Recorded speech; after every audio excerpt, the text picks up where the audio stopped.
तो आज क्या पढ़ोगे? अनेक शब्दों के एक शब्द पढ़ने वाले हो, ठीक है ना? चलिए देख लेते हैं अनेक शब्दों के एक शब्द किस प्रकार से हैं, और ये बहुत ही इंपॉर्टेंट है, ठीक है? इसको याद करना कैसे, देख लीजिए। ये है वाक्य खंड और दूसरा क्या है, ये तुम्हारा है एक शब्द है, ठीक है ना?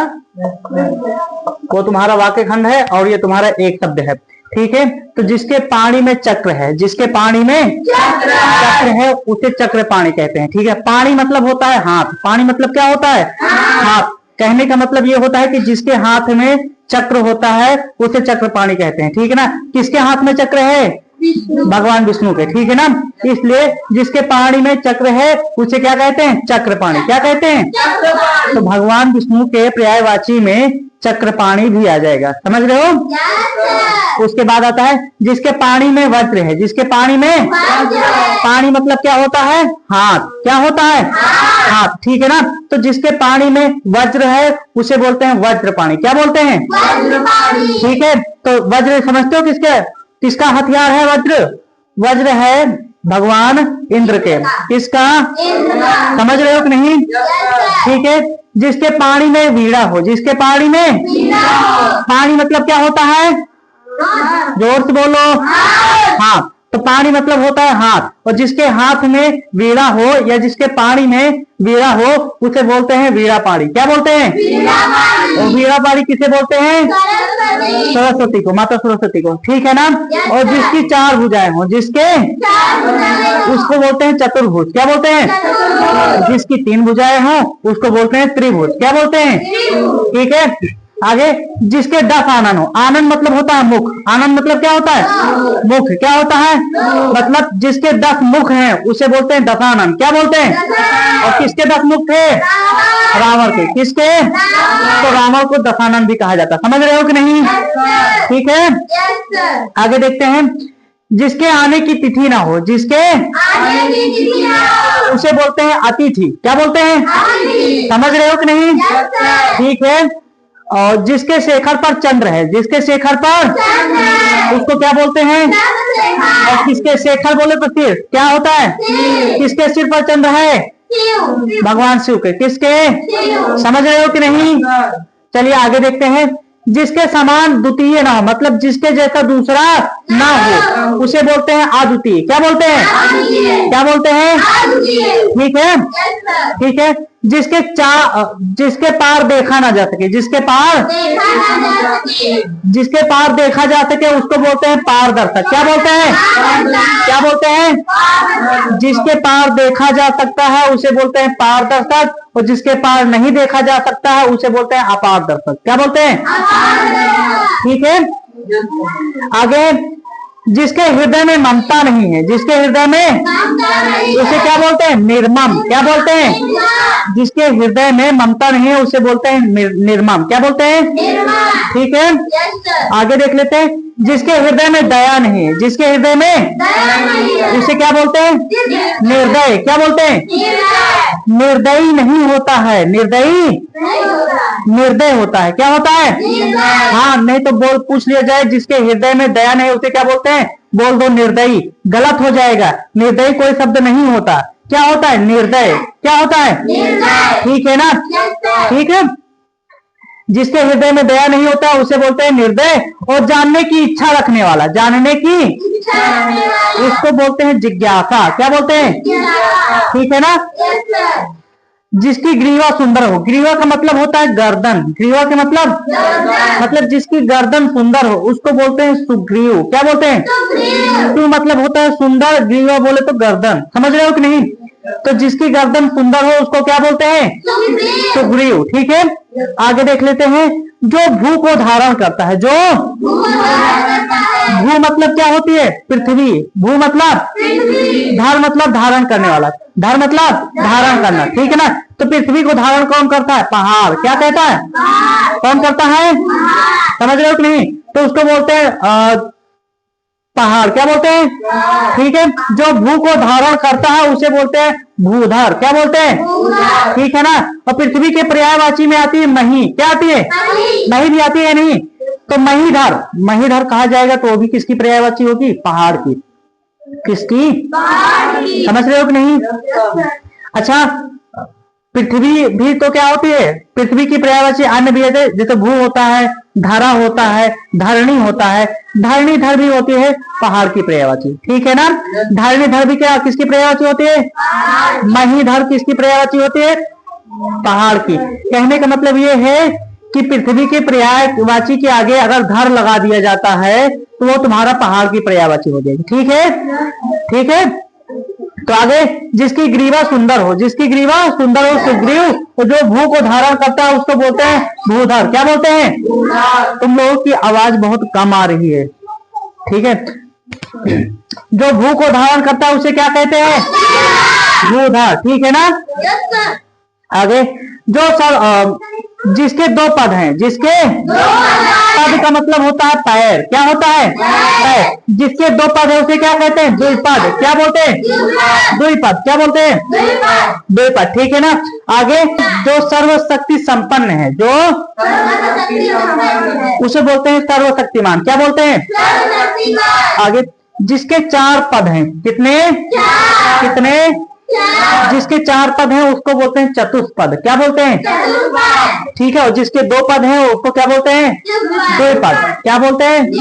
ठीक है ना? जिसका कोई नाथ नहीं है उसे क्या बोलते हैं? अनाथ। क्या बोलते हैं?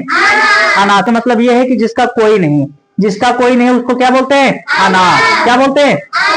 ठीक है, समझ में आया? ठीक है, नोट कर लीजिए इसको। जिसे भय नहीं है उसे क्या कहते हैं? निर्भय या फिर निर्भीक। समझ में आ रहा है कि नहीं? ठीक है, आगे देख लेते हैं। जिसे ईश्वर में विश्वास नहीं है उसे क्या बोलते हैं? क्या बोलते हैं? नास्तिक। ठीक है ना?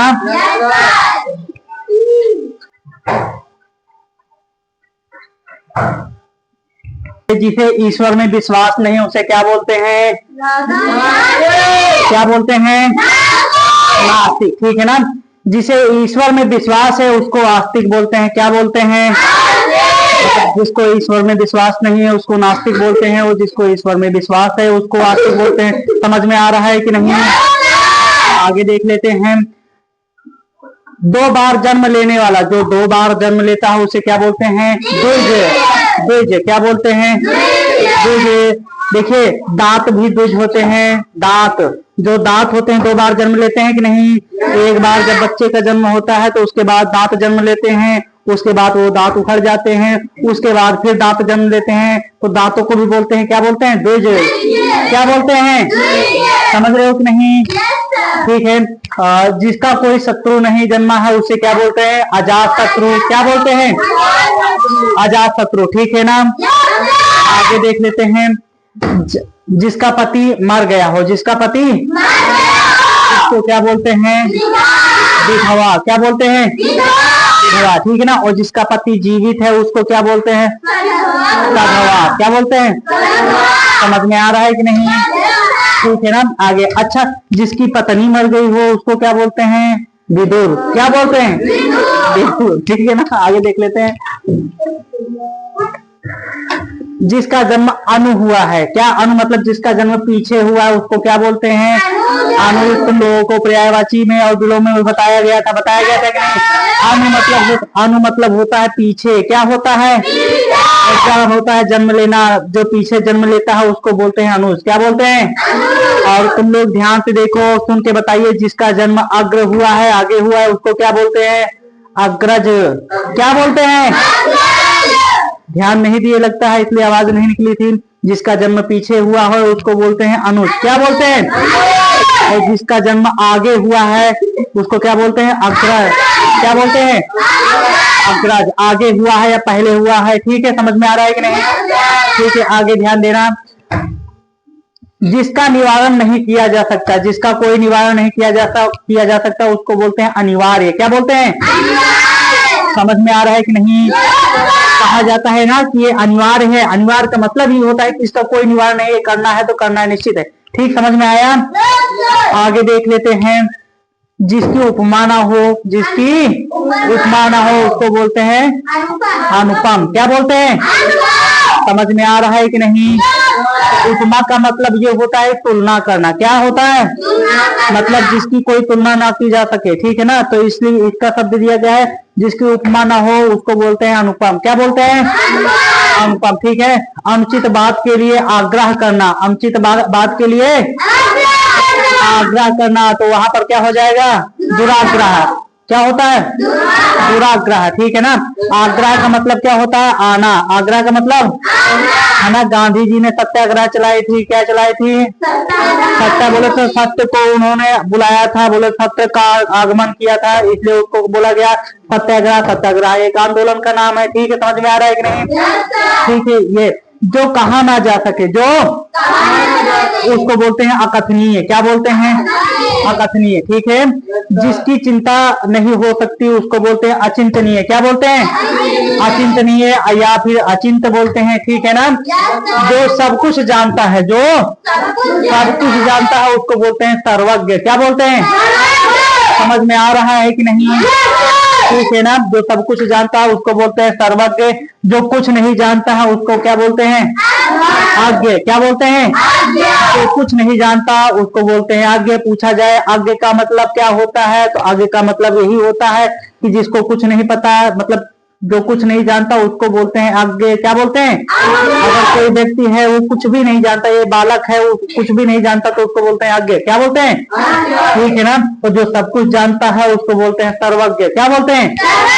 ठीक है। समझ में आ रहा है कि नहीं? जो अल्प जानता हो, अल्प मतलब थोड़ा सा, तनी सा। समझ में आ रहा है कि नहीं? जो अल्प जानता हो उसको क्या बोलते हैं? अल्पज्ञ। क्या बोलते हैं? ठीक है ना। आगे देख लेते हैं। जो बहुत जानता है उसको बोलते हैं बहुज्ञ। क्या बोलते हैं? जो सब कुछ जानता है उसको बोलते हैं सर्वज्ञ। जो बहुत जानता है उसको बोलते हैं बहुज्ञ। क्या बोलते हैं? ठीक है ना। पूछा जाएगा तो तुम लोगों को बताना पड़ेगा। अगर इसी प्रकार से पूछ लेते हैं कि अग्रज का मतलब क्या होता है, जो आगे जन्म लेता है उसे बोलते हैं अग्रज। अनुज का मतलब क्या होता है, जो पीछे जन्म लिया उसे बोलते हैं अनुज। समझ में आया? इसी तरह पूछ लेंगे जो सब कुछ जानता है उसको क्या बोलते हैं? सर्वज्ञ। तो तुम लोगों को बताना पड़ेगा सर्वज्ञ। समझ में आ रहा है कि नहीं? आगे देख लेते हैं। शिव का उपासक। उपासक मतलब होता है पूजा करने वाला। उपासक का मतलब क्या होता है? हाँ, तो जो शिव की पूजा करता है उसे बोलते हैं शैव। क्या बोलते हैं? ठीक है ना। तो शिव के उपासक को बोलते हैं शैव। क्या बोलते हैं? शैव, ठीक है ना। आगे जो किए गए उपकारों को मानता है उसको बोलते हैं कृतज्ञ। क्या बोलते हैं? जो किए गए उपकारों को मानता है उसको क्या बोलते हैं? कृतज्ञ, ठीक है ना। और जो किए गए उपकारों को नहीं मानता उसको क्या बोलते हैं? कृतघ्न। क्या बोलते हैं? कृतघ्न बोलते हैं, ठीक है। समझ में आ रहा है कि नहीं? जो किए गए उपकारों को मानता है उसको बोलते हैं कृतज्ञ, और जो किए गए उपकारों को नहीं मानता उसको बोलते हैं कृतघ्न। ये घा है, आधा घा। समझ में आ रहा है कि नहीं? ठीक है। आगे देख लेते हैं। जो अच्छे कुल में जन्म लिया है, जो उसको बोलते हैं कुलीन। क्या बोलते हैं? समझ में आ रहा है कि नहीं? ठीक है। आगे देख लेते हैं। जो सब में व्याप्त है, जो सभी के अंदर व्याप्त है, जो सब में व्याप्त है उसको बोलते हैं सर्वव्यापी। क्या बोलते हैं?